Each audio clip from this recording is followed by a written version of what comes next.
I found it really tricky to make videos for the first week of Come From Away rehearsals. It's mainly because I'm not sure what I'm allowed to show, or I don't want to give away anything. And on top of all of that, I have no time. We spend every second of our rehearsals completely in the thick of teaching a couple of new standbys who have come over from Canada to very, very quickly brush up the show, and someone who's completely new from Australia.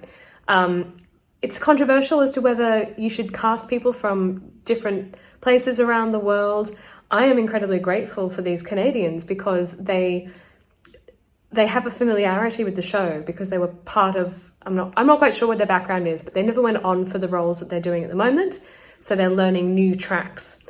And it means that from a stage management point of view, we have gotten through the entire show almost in 2 days.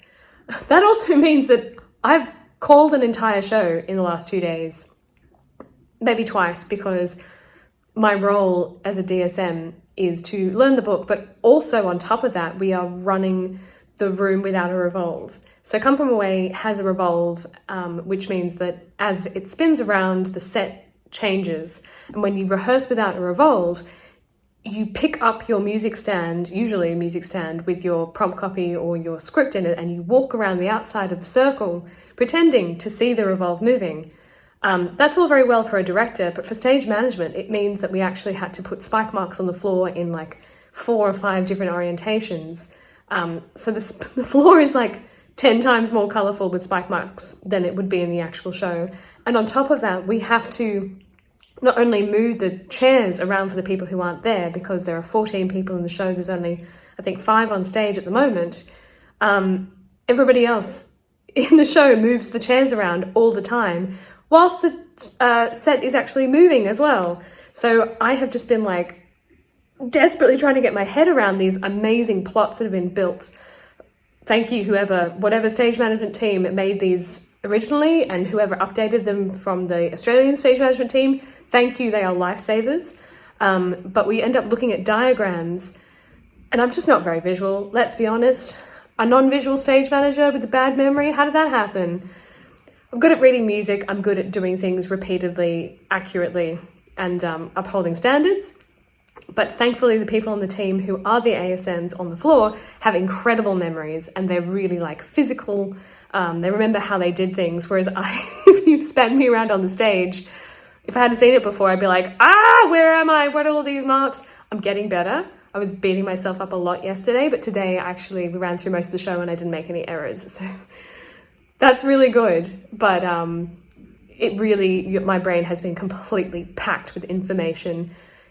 The characters play like, I don't know how many different names in the show. They have different props that go in and out and enter one side of the stage and then reorientate and exits another side of the stage. There are costume pieces all over the shop.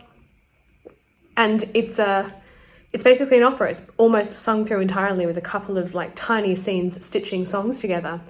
It's also, it's very fun to be learning a call where like 80% of the show is about panicking. So it's very chill to start with, and then Come From Away turns into, oh my God, there's like 7,000 people going to arrive in this tiny village. What are we going to do? What are we going to do? How are we going to feed them? How are we going to clothe them?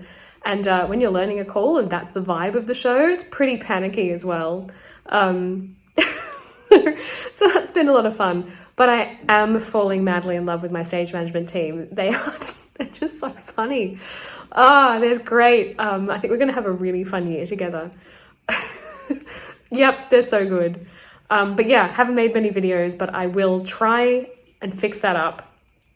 I just need to talk to company management about what is allowed and what isn't, so that I am keeping the secrets and keeping things all above board. I don't want to be caught out with some producer being like, who is this rando who has 22 views? Why is she showing us pictures of a cardboard moose? I'll see if I'm allowed to show you things like that. But yeah, I've had a really good time, but my brain is sludge and is leaking out my ears. But in a really good way. It's been like jump off a cliff, pack everything into your brain, off we go.